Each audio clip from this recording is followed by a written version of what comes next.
Hello there, all you spooky spirits, and welcome to Traveling Boards.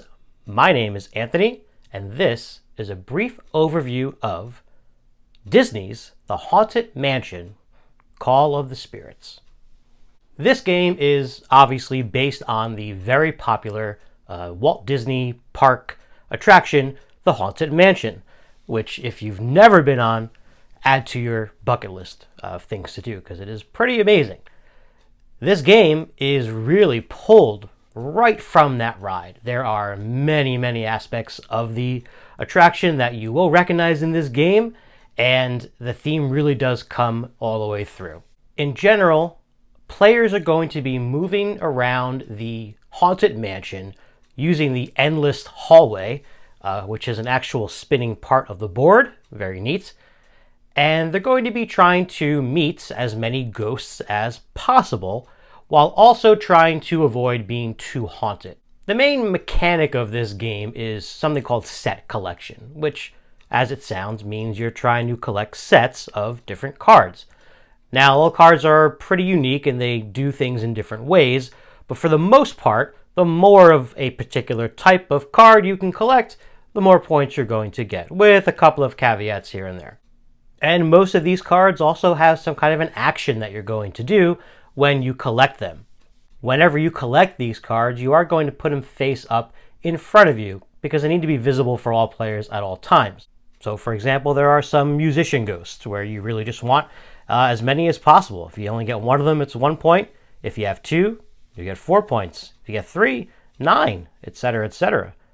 Then you've got these paintings where you really don't want to have 2 of them, but if you have 3, that's a lot of points. There's dancing ghosts that want to be in just pairs.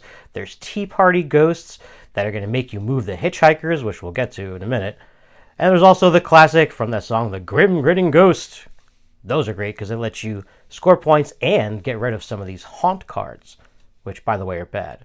So what are these haunt cards? Well, this whole game is a sort of delicate balancing act between collecting the ghosts but trying to avoid the hitchhiking ghosts.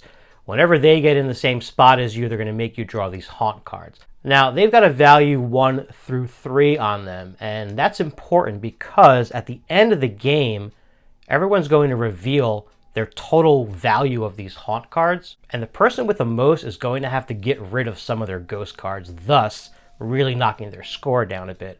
So you really want to try to not necessarily have the least amount, just not the most amount. So let's walk through what your typical turn might look like. First, you're always going to draw one of these event cards, which is going to tell you which way and how many spaces to move the hitchhiking ghost. Now, this is important because if, during this part, the hitchhiking ghosts move into a space that you are at, you are going to have to draw some haunt cards. If they pass through you, you only take 1, but if they land on the same space as you, you have to take 2. And these event cards are going to tell you to do different things, which are going to change up the way the turn might look. After that, you're always going to add ghosts to the mansion, depending on how many players are in the game, and then it's time to actually move your piece. So, when you move, you are always going to be in either the center seance room or in the endless hallway. You never actually move your player piece into those rooms where the ghost cards are. But on your turn, you can move up to 1 space and rotate that hallway as much as you want. So you can always kind of get to where you want to go. Now in total, you have 3 actions. So moving counts as 1, rotating the hallway counts as 1, and taking the ghost cards counts as 1. Meaning if you want to take more than 1 ghost card, it's going to take more than 1 action. Other actions you can do are discard a haunt card, which again can be very valuable if you're trying to not have the most of those. And then finally, there's this interesting thing called dueling. Now, this involves you basically challenging one of your opponents because you want to steal a card that they already have. So let's say you were trying to get more musicians, you see that your opponent actually has one and you want to take it from them.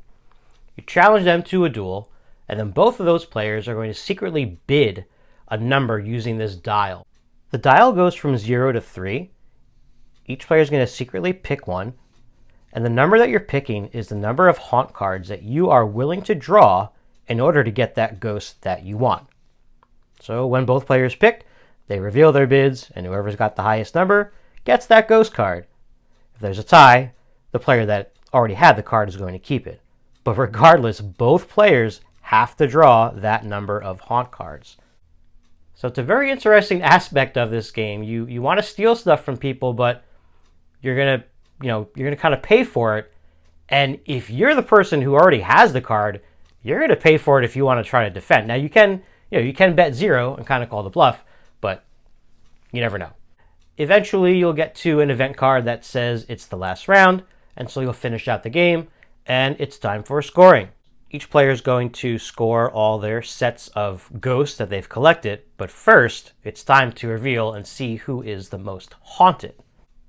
So the player or players who have the most haunted value are going to have to lose their highest scoring set of ghost cards. This is very devastating for people, and I will say, for that reason, I would be hesitant about playing this with kids of a certain age. That can be very rough, right? So know that going in. This is certainly geared, and I mean, I'm sure the box, I don't know what the age in the box says, but those are arbitrary anyway. You know your kids. If you think they're going to, not like that part, then maybe they don't want to play this game yet. However, if you're a Disney family, this is a great addition to your collection, especially obviously around Halloween time. Like I said, the theme is really dripping with this one. Every part of the attraction is in this game somewhere.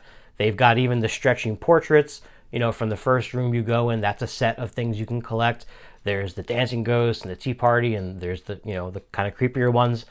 It's great. The rotating board is a cool concept, and besides it just being kind of gimmicky, it makes sense. Again, it's thematic from the ride, but it also lets you go to different rooms in the game. So, beautiful artwork, cool components, very familiar theme to some folks. I highly recommend checking out the Haunted Mansion Call of the Spirits game, and of course, at Traveling Boards is in our collection. If you ever want to check it out, just let us know. Thanks for watching, folks, and we will see you next time.